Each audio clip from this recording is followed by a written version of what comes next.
제 마이크가 이건가요? 네. 최하은 기자가 나와 있고요. 그리고 이번 취재를 책임졌었죠? 네. 이호진 기자가. 네. 네. 두 기자와 함께 진행하고 오늘부터 제가 원래 이제 먼저 일어나고 안나경 앵커가 좀 더 여러분들과 얘기하다가 일어났었잖아요. 네. 좀 모양이 이상하다고 그래서 그냥 동시에 퇴장하기로 했습니다. 안나경 앵커. 네. 뭐 이상합니까? 아닙니다. 네. 그게 더 맞는 거 아닙니까? 그죠? 저도 그렇게 생각하고 있습니다. 예. 그래서 안나경 앵커께 먼저 그 말씀 나눌 기회를 좀 드렸으면 좋겠습니다. 네, 이호진 선배가 이번 취재를 책임을 졌다고 했는데 선배는 뭐 공식적 자리에서는 그냥 이호진 기자. 예. 네. 그 2005년부터 2018년 거까지를 전수조사를 한 건가요? 예, 그렇습니다. 네. 네. 그 한 이유가 이제 대법원에서 일반인들이 검색할 수 있는 판결문에서 아동 청소년 성범죄와 목사를 같이 검색을 했을 때 아, 가장 네. 가장 이제 처음에 등록이 됐던 게 2005년이었습니다. 지난해 것까지 네. 굉장히 뻔뻔하고 그런 반응들 저희가 앵커 브리핑에서도 아까 손석희 앵커가 소개를 했지만 실제로 만났을 때 어땠나요? 전화를 하거나 이야기를 나눴을 때 에피소드 같은 게 있다면. 네. 사실 처음 이제 취재를 시작할 때만 해도 이런 사람들이 일단 있을까라는 생각부터 먼저 했었는데 실제로 또 있었고 또 만났을 때 반응도 생각보다 너무 당당해서 굉장히 오히려 당황했던 것 같아요. 예. 최하은 기자도 굉장히 많이 만났었는데 네. 저도 뭐 사실 뭐 사과를 하거나 반성을 하거나 이런 경우도 많을 거라 생각을 했는데 오히려 갔을 때 이미 다 대법원 판결이 났고 거기에 따른 형을 살았는데 내가 다 할 걸 다 했는데 지금 목회를 하는 게 뭐가 문제가 되느냐. 다른 전과자들도 다 나와서 살고 있지 않느냐. 왜 나한테만 그러냐 이런 반응이 굉장히 많았어요. 예. 하지만 아동 성범죄이기 때문에 저는 더 이상 아이들과 함께하는 일을 해서는 안 된다고 생각을 했고 예. 기사에 담았다. 아니 그 아동 성범죄라는 것 자체도 굉장히 좀 중죄임에 틀림이 없는데 동시에 이분들은 목회자잖아요, 그죠? 예. 근데 제가 그거 기억하는 게 맞는지 모르겠는데 어저께 잠깐 우리 싱크라고 하죠. 그 멘트 딴 거 중에 장사하다가 뭐 어디 들어갔다 나오면 또 장사하는 거 아니냐라고 그분은 무슨 목회를 장사로 생각하는 설마? 오늘 싱크에도 자영업자라는 표현을 했잖아요. 예. 네. 그런 멘트를 그런 생각 가지고 하던 건가요? 그런 얘기는? 그렇죠. 그러니까 목사도 어쨌든 하나의 직업이라고 본인들은 말씀을 하셨는데 저도 선직자가 아니냐 했더니 그럼 뭐가 다르냐 이렇게 우리 반문을 하시더라고요. 예. 아니 뭐 그 현세 그 시각으로 보자면 목사님도 직업 중에 하나일 수는 있죠. 예. 근데 그렇다 하더라도 네. 거기서 그런 정도의 얘기가 나온다는 것은 매우 좀 충격적이고요. 예. 저도 제가 그 목사라는 이제 되게 일반인들 보기엔 좀 어려운 직업이고 예. 도덕성도 되게 도덕도 높을 것 같은 직업이라서 굉장히 어렵게 생각을 했었는데 예. 그동안 제 생각이 잘못됐나라는 생각이 들 정도로 좀 많이 놀랐습니다. 이번 취재를 하면서. 예. 그 과거에 저 다큐멘터리 감독 김재환 감독이 만들었던 그 쿠어바디스라는 제가 지금 정확하게 네, 쿠어디스라는. 맞죠? 네. 제목이. 네. 예. 그 다큐도 보면 이제 성범죄 저지른 그런 그 목사들이 큰 교회를 다시 이끈다든가 하는 것을 정면으로 고발했던 적이 있습니다. 그 다큐멘터리의 첫 얘기가 뭐였냐면 종교는 뭐 예를 들어서 제가 그 다 기억은 안 나는데 로마에 가서 종교가 로마에 가서 문화가 되고 미국에 가서 기업이 되고 한국에 와서 드디어 대기업이 되었다. 뭐 이런 굉장히 좀 뭐랄까요 비판적인 그런 멘트가 들어가는 걸 지금도 기억하고 가끔씩 저도 그 얘기를 인용하긴 하는데 그것은 이제 큰 교회, 그러니까 보통 우리 사회에서 이제 가끔씩 문제 제기가 되고 있는 대형 교회의 교회의 경우를 많이 이제 다루긴 했는데 이 경우는 무슨 뭐 대형 교회가 아닌 경우 대형 교회도 있습니까? 대형 교회라고 말할 수 있을 정도의 큰 교회는 없었고요. 중형 교회 정도는 있었습니다. 예, 예. 그렇게 본다면 글쎄요. 그냥 생각에는 자칫 우리가 생각하기에 그 한국 사회는 대형 교회도 문제고 중형 교회도 문제고 이런 게 다는 아니죠. 대부분의 분들은 그렇지 않다고 저희들도 믿고 있고 존경받는 성직자들이 얼마나 많이 계세요, 그죠? 개신교회도. 근데 뭐 이런 사람들 때문에 이제 본의 아니게 특히 이제 언론에서 다루고 하면 이제 일반화되는 그런 오류들도 있잖아요, 그죠? 그런 거는 저희들이 뭘 늘 염두에 두고 보도도 해드리고 해야 되지만 자꾸 이제 이런 게 나오니까 아까 또 뭡니까 저 어느 대형 교회는 무슨 차명 계좌가 400개나 있다고 해서 그래서 혹시 조금 제가 걱정이 되는 게 무슨 JTBC는 개신교 목사들만 이렇게 다루나라고 생각하실 수도 있어서 뭐 분명히 그렇지는 않죠. 그래서 취재하다 보면 그런 게 자꾸 나오고 제보도 들어오고 하니까 하다 보니까 그렇게 됐는데 그래서 글쎄요 교단에서도 좀 이번 보도를 계기로 해서 뭐 꼭 저희 보도 때문에 그랬다는 것이 아니라 뭔가 좀 생각을 달리 해야 되는 그런 측면들이 우리의 교회에 있진 않을까라는 그런 생각. 그리고 감히 저 같은 사람이 뭐 그런 걸 함부로 얘기할 수는 없지만 감히 그런 생각이 들긴 합니다. 예. 분위기가 무거워졌네. 무거운 얘기를 하니까 뭐 당연히 볼 수밖에 없죠. 예. 많은 분들이 또 질문을 올려주실 것 같은데 어디 갔지? 앞쪽에. 이쪽에 있나? 예. 많은 의견들이 올라오고 있습니다. 저희는 떠나겠습니다. 예. 주 기자가 이렇게 좀 가까이 앉으셔서 얘기를 좀 더 진행하도록 하죠. 여러 가지 뭐 뒷얘기들이 많이 있을 것 같습니다. 예. 잘 듣도록 하겠습니다. 잘 부탁합니다. 예. 안녕하세요.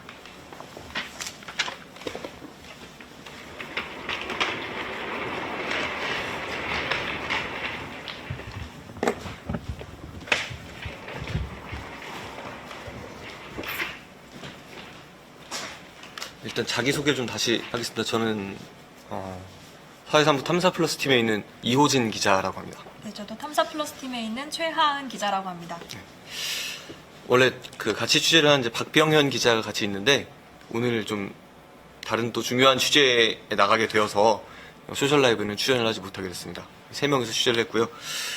그 저희가 처음에 이제 이번 취재를 기획을 했던 거는 뉴스엔조이라는 이제 기독교 전문 매체가 있는데 그곳에 종종 목사분들이 저지르는 성범죄에 관련된 보도들이 있었는데 그것들을 이렇게 보다가 그럼 과연 정말 얼마나 이런 성범죄를 저지르고 그 성범죄를 저지른 다음엔 어떻게 될까라는 거를 좀 확인을 해보고 싶어서 이제 판결문 등을 검색을 하기 시작했었고요.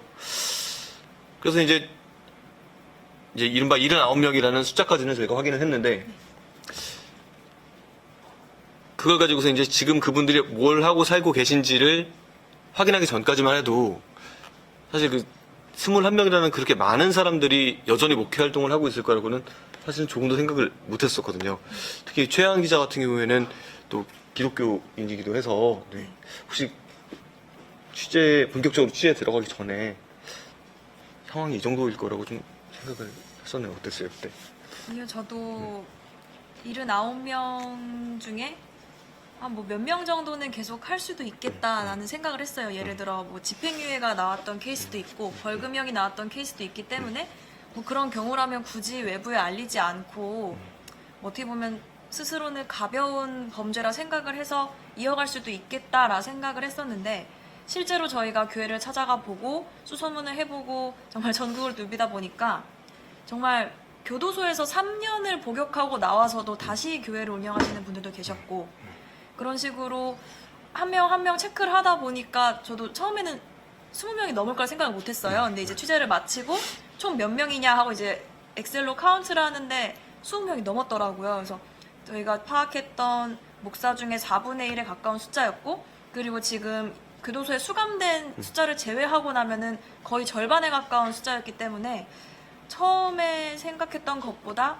좀 더 많은 숫자의 목사님들이 계속 교회를 하고 계시지 않았나 네. 놀라면 있었습니다. 그리고 직접 찾아가서 이제 만났을 때도 이제 처음에 이제 그런 분들이 있을 거라고 생각 못했지만 저희도 약간 당황한 상태에서 그런 분들을 처음 맞닥뜨렸을 때 이분들이 생각보다 크게 반성을 한다고 표현을 해야 되나요? 반성을 하거나 뉘우치는 기색이 생각보다 없었습니다. 이번 취재를 하면서 이런 생각도 했었어요. 사법적 처벌을 받고 자기 죄를 크게 뉘우치는 사람들을 우리가 또 한번 뭐라고 해야 되나, 뭐 단죄라는 표현 적절하지가 않은 것 같고 어쨌든 다시 한번 다루는 것이 아닌가. 그래서 저희 팀원들끼리 되게 얘기를 많이 했잖아요. 네. 그 부분에 대해서 어떻게 봐야 될까. 그런데 이분들을 만났는데 이분들이 생각보다 뉘우치는 분들이 거의 없었어요. 거의. 예. 오히려 예. 저희 첫날에는 그래서 이분들이 어떤 반응을 보였는지만 모아서 리포트를 하나 만들 수 있을 정도로 굉장히 다양한 반응이 많았고 거의 다 넣지 못할 만큼 좀 황당하고 뻔뻔한 멘트들이 많았어요. 그래서 저희도 처음에는 정말 이분들 말대로 어떻게 보면 형을 다 살았고 내가 뭐 형을 피한 것도 아닌데 이거를 왜 취재를 하느냐라는 부분에 대해서 정말 이게 맞나라고 혼돈이 올 정도로 그런 말을 많이 들었는데 근데 이런 이분들의 반응을 보신 분들이 되게 이렇게 어떻게 그럴 수 있느냐라는 그런 댓글이나 반응을 많이 보여주셔서 그런 분들을 보면서 충분히 공론화하고 기사로 쓸 가치가 있었던 문제구나라고 저희는 취재를 그러니까 보도가 나간 다음에 스스로도 다시 한번 생각할 수 있었어요. 네. 그리고 또 어떤 분들 같은 경우에는 대부분 억울함을 좀 표시하셨는데 억울함을 표시하는 것을 넘어서 오히려 피해자들을 비난하는 경우도 있었습니다. 일반적으로 뭐 지난해 미투 사건 그 보도를 하면서 그런 경우들을 많이 보기는 했었는데 이건 피해자들이 아동인데 그래서 아동이 돈을 노렸다든지 아동이 자신을 뭐 모함을 했다든지 말도 안 되는 변명을 하시는 분들이 계셔서 굉장히 좀 당황하고 그랬던 기억이 납니다. 네. 그리고 이 아동들이 보면 대부분이 그러니까 모르는 아동이나 뭐 길에 가는 그냥 무작위로 그런 추행이나 이런 성폭행을 한 게 아니라 대부분은 자기 교회를 다니는 신도였고 아니면 심지어 자기가 직접 위탁받아서 부모가 되어서 키우는 아이였고 또 교회에서 지역아동센터를 많이 운영하잖아요. 거기를 다니는 아이들이었고 그리고 또 거기 다니는 아이들은 사실 집안의 형편이 좋지 않거나 정말 이렇게 사회에 돌봄이 필요해서 오는 아이들이 많았는데 뭐 지적 장애를 가졌다든지 그런 아이들을 범행의 대상으로 노렸음에도 불구하고 거기에 대해서 그 아이를 탓하고 그 피해자의 부모를 탓하고 그 상황을 탓하는 걸 보면서 좀 과연 이게 맞나. 그 성인도 아닌 정말 아동 청소년 그리고 그 아이들한테는 이 범죄가 한순간의 기억이 아니라 평생에 씻을 수 없는 상처고 돌이킬 수 없는 상황인데 그 부분에 대해서 뉘우치거나 뭐 저희가 사실 뭐 눈물을 흘리시는 분은 한 분도 못 본 것 같아요. 이렇게 한 분이 있었던 것 같습니다. 한 분. 네, 한 분? 박병환 기자가 만났던. 네, 그렇죠. 근데 정말 내가 정말 진심으로 잘못했다. 지금이라도 당장 그만두겠다. 저는 이런 반응을 좀 많이 볼 줄 알았는데 그런 분들이 정말 극소수였던 점이 좀 충격이었던 것 같습니다. 저도 제가 만난 분들 중에는 없었습니다. 네, 그런 분들. 저도 없었어요. 네. 그리고 이게 교단이나 이제 노회의 반응도 굉장히 황당했는데 네. 일단 그 노회와 총회의 그 간단한 구조에 대해서 그러니까 징계는 누가 하시고 이런 거에 대해서 좀 간단하게 제가 설명을 좀 해주시죠. 네, 그렇죠. 이 있을까요? 교회가 네. 개별 교회가 있지만 그 교회가 속한 큰 교단, 그러니까 교단 총회라는 교단이 있고 그 안에 이제 교단이 너무 크다 보니까 개별 뭐 지방이나 이런 식으로 임의대로 뭐 수십 개에서 수백 개가 묶여 있는 노회, 지방회라는 조직이 있어요. 그래서 그 안에서 그러니까 노회나 지방회라는 조직에서 1차적으로 그 안에서 범죄를 저지른 목사들에 대한 징계위원회, 심판위원회 같은 걸 열고 그 안에서 평소에도 이렇게 뭐 같이 총회를 한다거나 모임을 갖는 식으로 좀 행정적인 편의를 위해서 노회, 지방회로 묶여 있는데요. 그래서 이 개별 교회를 1차적으로 서로 이렇게 감시라고 하면 안 되지만 어쨌거나 서로가 잘 하고 있는지 이렇게 살펴봐야 할 조직은 노회와 지방회인데 저희가 그래서 처음에는 교회들을 다 돌아다니고 그 다음에는 그럼 이 교회가 속해 있는 노회와 지방회는 이 사실을 알고 있을까? 그리고 징계는 어떻게 했는지 다 이제 취재를 했어요. 근데 사실 두 가지 케이스가 있었는데 하나는 우린 몰랐다. 그 목사가 우리한테 말을 해주지 않아서 그런 아동 성범죄를 저지른 사실이 있는지 전혀 몰랐다라고 말하는 케이스가 있었고, 두 번째 케이스는 알면서도 덮어주고 감싸줬던 경우가 많았어요. 저희가 79명 중 총 5명이 이제 면직이 됐고 제명이 됐다고 말씀드렸는데, 그 나머지 숫자들은 이제 알고 있었지만 뭐 사람은 다 실수할 수 있지 않느냐. 그리고 사회에서 그렇게 판결을 받았을지라도 이제 정교 분리의 원칙이 있으니 교회는 또 다르다 이렇게 말씀하시는 분이 있었는데, 제가 그래서 정교 분리의 원칙을 제가 중학교 사회 시간 잘못 배웠나 싶어서 네이버에 검색도 다시 해봤었는데, 그러니까 정교 분리는 말 그대로 정치와 종교가 서로 개입하지 않는다라는 원칙인데 그거를 이런 경우에 또 인용을 하시더라고요. 저도 최 기자 그 들었을 때 되게 황당해서, 예, 정말 황당했고, 또 그 노회나 이제 징계 권한을 가지고 있는 노회나 지방회의 그 반응들 중에서 황당했던 게, 이제 당시 지방회장, 노회장을 했던 분들을 저희가 접촉을 했었는데, 이분들 말씀 중에서 이렇게 말씀하시는 분들이 꽤 있었습니다. 대법원에서 확정 판결을 받기는 했지만 자기들이 당사자 얘기를 들어봤더니 억울한 점이 있다더라. 아니 근데 그렇게 생각하면 도대체 대법원 확정 판결 난 것까지 믿지 않으면 그쵸. 어떤 범죄를 이야기할 수 있다는 건지 정말 이해를 할 수가 없었고, 그리고 뭐 기자들이 뭐 잘 몰라서 하는 얘기다, 우리들이 알아보더니 그런 게 아니더라, 네. 이런 식으로 말하는 분들도 정말 많았고요. 그래서 정말 이렇게 표현하면 좀 그렇지만 교단이나 교계가 그런 성범죄에 대해서 관대하구나라는 생각을 많이 했어요. 그 취재 중에 만난 어떤 그 여자 목사분이 계셨는데, 이분한테 또 다른 그 아동 성추행 목사가 징계를 받지 않고 그냥 사임을 했다는 얘기를 들었는데, 아니 왜 징계를 하지 않고 사임을 했나요? 그걸 그대로 뒀나요? 교단에서 다 아는데? 이렇게 물어봤더니 약간 웃으시면서 이렇게 저를 지그시 쳐다보시다가, 기자분도 남자시죠? 그래서 네, 그랬더니 교단 남자들이 성범죄를 이렇게 심각하게 생각하지 않는다고, 네, 그냥 실수라고 생각을 한다고 표현을 하더라고요. 근데 그 범행은 11살, 9살 여아를 상습적으로 성추행한 사건이었습니다. 교단에서 다 파악을 하는데도 징계를 하지 않았어요. 네, 사임을 했습니다. 그것도 징역을 살고 나왔었고요. 워낙 이런 사건이 많아가지고 사실. 네. 그리고 참 기사로 쓰지 못했던 정말 엽기적이고 끔찍한 사건도 많았는데, 그거는 사실 여기서 이렇게 말씀드리긴 좀 조심스럽기는 하고요. 판결문을 보다가 눈을 믿지 못할 정도로, 네, 이상한 사건들이 정말 많았습니다. 그리고 저희도 이게 아무래도 저희 가해자의 범행 사실을 적나라하게 적어야 저 사람이 어떤 사람인지 보여줄 수 있지만, 저는 조금 걱정이 됐던 게, 저는 이렇게 뉴스에 한 줄이라도 당시 상황이 나가는 것만으로도 어디선가 보고 있을 피해자에게 또 한 번 상처가 가지 않을까, 그마저도 걱정이 됐거든요. 그만큼 정말 어떻게 보면 당연히 지우고 싶은 기억이고 잊고 살 텐데, 이거를 언급하는 것조차 되게 조심스러웠는데, 다시는 이런 분들이 없어야 되고, 저희가 교단에도 다 공식 입장을 요청한 만큼 교단이나 또 지방회나 그리고 개별 목사님들이 이런 부분에 조금 더 경각심을 갖고, 주변에 정말 다시는 이런 피해자가 나타나지 않고 또 다시는 그런 분들이 다시 교회로 돌아오는 일이 없어야 된다는 생각으로 좀 기사를 썼던 것 같아요. 그 말씀을 듣다 보니까 갑자기 생각이 났는데,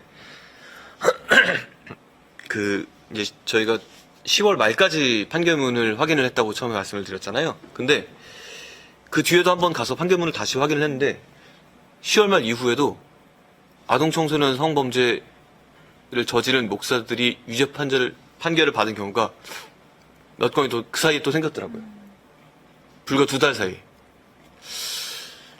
뭐 이건 참, 네. 저는 그리고 사실 저희가 전수조사라고 말씀을 드렸지만 이 숫자가 전부라고 생각을 하진 않아요. 사실 저희가 오늘도 리포트를 해드렸지만, 교회라는, 특히 종교라는 이름 아래서 어떻게 보면 목사님이 인간 대 인간으로 대하는 게 아니라 특히나 아동 청소년 입장에서는 정말 뭐 당연히 믿고 따르는 존재이고 특히 아동센터, 뭐 위탁, 부모 이런 경우엔 더더군다나 부모님처럼 공경하고 어떻게 보면 부모님보다도 더 목사님을 존경하고 공경하고 더 위에 분이라고 인식할 수도 있을 것 같아요. 그렇기 때문에 저는 그걸 신고를 하고 판결을 받든 이렇게 드러난 사례는 정말 지극히 소수일 거라 생각해요. 지금도 많은 피해자들이 공론화하지 못하고 신고하지 못하고 그냥 혼자 묻어뒀을 거라 생각을 해서 저희가 79명이라는 숫자도 굉장히 많고 충격적이었지만 저는 빙산의 일각이라 생각하고 그 밑에 정말 드러나지 못한 부분이 훨씬 더 많을 거라 생각을 하기 때문에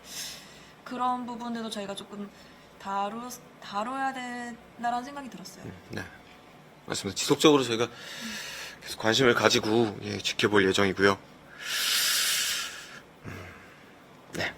그래서 네, 저희가 정말 이거를 단순히 전화가 아니라 직접 돌아다니다 보니까 그러니까 당연히 이분은 저는 교도소에 계신 줄 알고 찾아갔는데 계속 목회를 하고 계신 분들도 있었고 특히나 저희가 뭐 울릉도까지 취재를 갔었거든요.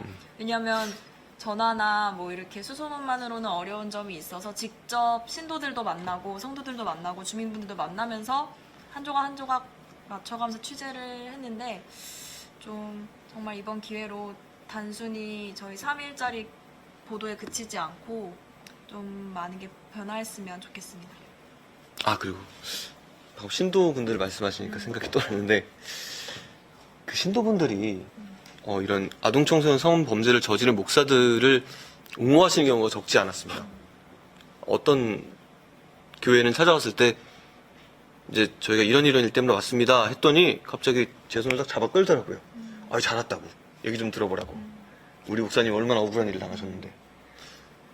그러면서 들어가서 우리 목사님이 얼마나 훌륭한 분이고 대단한 분이고 어려운 상황에서도 아동들을 돌봐왔던 분인데 돈을 밝히는 피해 아동의 부모에게 잘못 걸려서 이렇게 됐다. 그런데 그분들이 알고 있는 지식은 다 그 목사님이 이야기한 내용이에요. 실제 판결문에 나온 범행 내용은 그보다 훨씬 더 심각한데 목사가 그런 내용을 얘기하지 않으니까 신도들은 그 목사 얘기만 듣는 겁니다. 피해 아동이 신도들에게 직접 이야기할 수는 없으니까요. 그런 걸 보면서도 참 신도분들에게도 이런 범행 사실들을 가감없이 알려줬으면 정말 좋겠다는 생각이 들기도 했었고 너무 쉽게 목사님 편을 들기 전에 조금 더 신중하게 좀 생각을 했으면 좋겠어요. 그게 피해 아동한테는 2중 3중으로 고통이 되는 거고 결국은 그 지역을 떠나야 되는 일이 될 수도 있는 건데 뭐 혹여나 뭐 본인이 다니시는 교회나 그런 곳에서 이런 일이 있을 때 조금 더 신중하게 생각을 하고 말씀을 해주시고 그래주셨으면 좋겠다는 생각이 많이 들었습니다. 네, 이게 신도들뿐만 아니라 노회 지방의 총회에서도 저희가 명단을 다 보냈어요. 우리가 파악한 이런 목사들이 이런 판결을 받았다라고 알렸을 때도 그러니까 근데 징계가 이러지 않고 넘어갔는데 과거에 이거를 지금 와서 징계를 혹시 할 수 있느냐라고 물었을 때 그분들의 답변은 우리가 먼저 나서서 징계를 할 수는 없다. 그러니까 피해자가 우리한테 억울하다고 고발을 해오면 우리가 그제서야 이제 징계를 논의해 볼 수 있다. 피해자가 그렇게 억울하다고 안 나섰는데 우리가 어떻게 먼저 나서냐라고 피해자를 탓하더라고요. 저는 근데 사실 그렇게 피해자에게 책임을 돌려서는 안 될 문제라 생각을 하고 특히 이번 사건들 같은 경우에는 전부 확정 판결이 난 거잖아요. 네, 확정 판결이 났고 다 아동 청소년이 대상인데 그리고 다른 범행도 아니고 말 그대로 성폭력인데도 불구하고 피해자가 말을 알려오지 않으면 우린 방법이 없다라는 그 상황을 보면서 참 너무 쉬운 변명이잖아요. 피해자가 말을 안 하니까 우린 모르겠다. 그런 더 이상의 변명은 없었으면 좋겠고 말을 하나 더 얹자면 이 피해자들이 아동들이잖아요. 그리고 적지 않은 경우가 조선 가정이거나 한부모 가정이거나 아니면 어떤 경우에서든 집을 떠나서 이렇게 생활을 하는 그런 보호자가 없는 아동들이 꽤 있습니다. 그런데 교단에 문제 제기를 하고 재판을 열려면 돈을 내야 돼요. 예장 합동이었나? 예장 합동이 700만 원을 내야 한다고 하더라고요. 그게 피해자 본인의 부담인데 승소를 하면은 돌려받을 수 있지만 승소하지 못하면 그 돈은 그냥 내야 되는 거예요. 이것부터 일단 이런 부분부터 좀 현실적으로 고쳐야지 피해자들이 문제 제기를 할 수 있지 않을까 이런 생각이 많이 들었고요. 또 그 취재하신 총회 중에서 굉장히 황당한 경우가 있지 않았나요?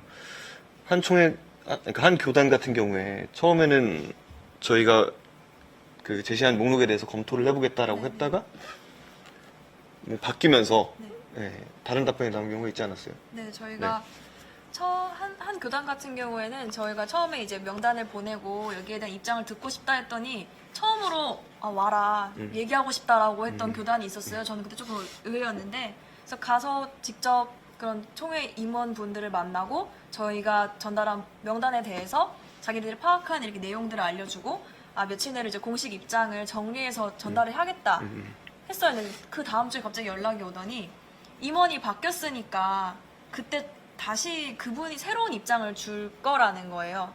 그래서 새로운 임원분이 바뀌었고 그분은 결국 저희한테 답변할 내용이 없다라고 전해왔는데 실제 그 말을 전해온 분의 말에 의하면 그 총무께서 저희가 보낸 질문지를 보고 답변할 필요가 있어요? 라고 했다고 하더라고요. 근데 그분 같은 경우도 지금 아직 확정 판결은 안 났지만 1심에서 직원을 강제 추행한 혐의로 500만 원의 벌금을 선고받으신 걸로 저희가 확인을 했거든요. 사실 그러니까 그분도 목사의 신분을 갖고 계시고 저희가 물론 아동 청소년을 제한했기 때문에 이 숫자지만 좀 더 넓히면은 뭐 100명이 뭘까요? 훨씬 더 많은 숫자가 있을 거고 이런 총회 임원이라는 분들도 이런 문제에 얽혀 있다 보니까 저는 어떻게 보면 그분이 우리는 이런 부분을 깨끗하게 하겠다라고 입장을 밝히는 게 더 아이러니였지 않았을까 그런 생각도 듭니다. 뭐 본인이 물론 아까 말을 했지만 확정 판결은 나오지 않았지만 그리고 본인이 그런 일을 했다고 해서 꼭 그런 판단을 내렸다고 이렇게 단정할 수는 없지만 상당히 좀 네, 취재를 하는 저희 입장에서는 굉장히 황당한 경우였고요. 네, 본인이 스스로 강제추행으로 그렇게 처벌받은 상황에서 그래서 어떤 입장을 주실지 굉장히 궁금했는데 네. 오늘 와서야 이제 답변할 필요가 없고 뭐 답변하지 않겠다라고 최종적으로 입장을 전해왔습니다. 그리고 저희가 이제 목사님들의 이제 이런 문제를 보도를 하면서 그런 질문들이 꽤 있었어요. 왜 하필 목사냐? 천주교의 신부나 아니면 불교의 승려 같은 경우에는 왜 다루지 않느냐? 뭐 국회의원은 왜 안 다루냐? 왜 이렇게 반기독교적이냐? 그런 비판을 하시는 분들도 계셨는데 오늘 기사에서도 살짝 쓰기는 했는데 그 똑같은 기간 2005년부터 2018년 10월까지의 기간을 봤을 때 신부 같은 경우는 1명이었고요. 그리고 승려 같은 경우는 17명이었습니다. 이게 절대적인 수가 이제 목사님이 훨씬 많으니까 더 차이가 나는 것도 있겠지만 일단 범행수 자체가 워낙 차이가 나서 더 심각한 문제라고 판단을 했고요. 또 가장 교인이 많은 종교기도 하고 우리나라에서 또 그만큼 많이 퍼져 있고 그래서 꼭 다뤄야겠다는 생각을 했습니다. 절대 특정 종교에 대해서 이렇게 더 비판적이거나 뭐 그런 건 아니고 그런 상황이 있었다는 점을 좀 미리 말씀을 드립니다. 네. 댓글을 좀 네, 저희가 네. 지금부터는 유저분들의 생각을 알아보는 시간 댓글 읽는 기자 코너로 이어가겠습니다.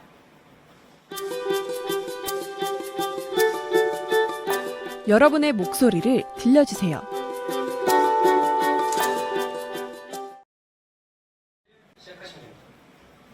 네, 그럼 지금부터 질문에 대해서 답변을 드릴게요. 먼저 이우진 님께서 다 응원해주시는 분들이 많으셔가지고 응원 댓글도 몇 개 읽어드릴까요? 가장 전 단순한 질문으로 울릉도 갔을 때 배멀미는 안 하셨나요? 라고 박지영 님께서 질문해 주셨는데 4시간을 편도 4시간이 걸렸고요. 저도 그렇게 배가 출렁일지 몰랐는데 다행히 포항에서 미리 복용한 멀미약이 효과를 발휘해서 4시간 동안 잠만 자고 아무것도 하지 못하고 그래도 무사히 왔다 갔다 갔다 올 수 있었고 정말 그리고 어떻게 보면 좀 운이 따랐다고 할까요? 하늘이 도왔다고 할까요? 이게 3일 만에 뜬 배를 타고 무사히 일정 내로 올 수 있었습니다. 그리고 저는 이 질문도 선생님께 여쭤보고 싶어요. 어떤 이유현 님이 주신 질문인데 취재하는 중에 기자님들 정신적인 외상도 심하셨을 텐데 어떻게 평가 상담받고 계시나요? 화병 생길 듯 이라고 주셨어요. 아, 정신적 외상 있으셨나요? 최 기자가 고른 사연인데 저에게 질문을 먼저 답을 하시면 저도 답을 하겠습니다.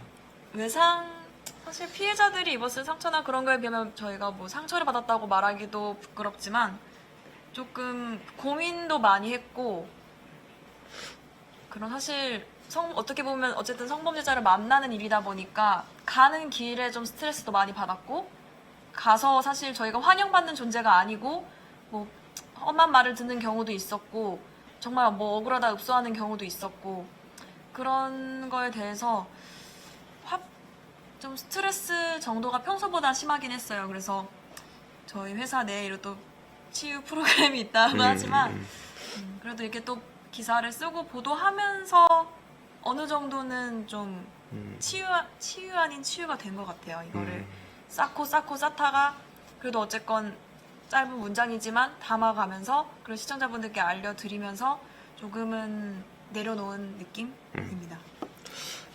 저 같은 경우는 예전에 그 교사 성폭력을 보도할 때도 그랬었는데 이 취재를 하면서 좀 세상에 대한 시각이 점점 어두워지는 것 같아요. 좀 속된 말로 믿을 구석 하나 없구나 약간 그런 생각을 했던 것 같고 또 만났을 때 너무 의외의 반응을 보이는 분들을 봤을 때 내가 갖고 있는 상식이 좀 잘못된 건가라고 오히려 의심을 하게 될 정도로 물론 그쪽 분들은 그 당사자와 가족 진짜 정말 직접적인 관계자니까 우리한테 화도 내고 협박 아닌 협박도 하고 이랬던 것 같은데 많이 당황했던 것 같고요. 근데 최 기자가 이야기한 것처럼 취재하고 보도를 하면서 그래도 좀 필요한 일을 하고 있구나라는 생각을 하게 됐던 것 같습니다. 네, 저는 이 질문에도 답을 드리고 싶은데요. 박자영님께서 주셨는데 정교분리 최소한 아동성범죄 묵사에게는 자격정지라든가 현실법이 관여할 방법은 없나요? 라고 주셨는데 그러니까 교단마다 헌법이 있기 때문에 저희가 말씀드리는 교단 안에서는 징계를 하고 저는 이 부분도 좀 보완이 되어야 될 거라 생각하는데 분명히 우리나라 정부에서 아동성범죄를 저지른 경우에는 이런 아동과 관련된 기관에 취업을 못하게 되어 있어요. 일정 기간 동안. 근데 저는 취재를 하면서 알게 됐는데 이 범위가 굉장히 넓어요. 단순히 학교, 학원 이 정도가 아니라 PC방, 노래방, 그리고 이렇게 지역에 있는 체육센터 이런 데까지 아동이 드나들 수 있는 곳이면 다 아예 취업이 제한이 되더라고요. 근데 교회는 어떻게 보면 당연히 안에 그런 교회 학교라는 부서 안에서 아이들을 위한 예배도 따로 있고 또 교회 부설로 어린이집이라든지 그런 아동 관련 시설을 운영하는 경우가 많은데 캠프도 가죠. 네네. 네.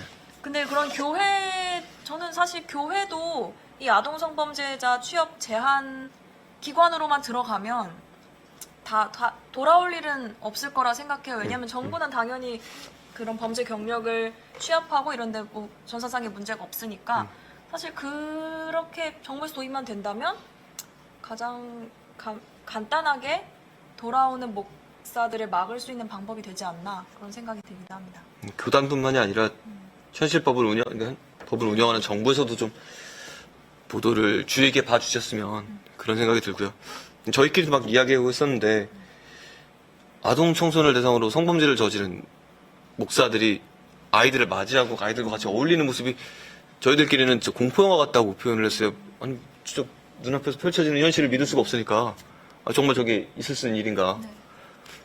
그분은 지금 물러나게 됐죠. 보도에. 네, 그래서 저희가 보도해드린 한 분께서는 이제 바로 지난 일요일까지도 교회에서 아이들과 놀아주시고 가르쳐줬는데 저희 보도 후로는 바로 사임을 했다고 교단 측에서 알려왔고요.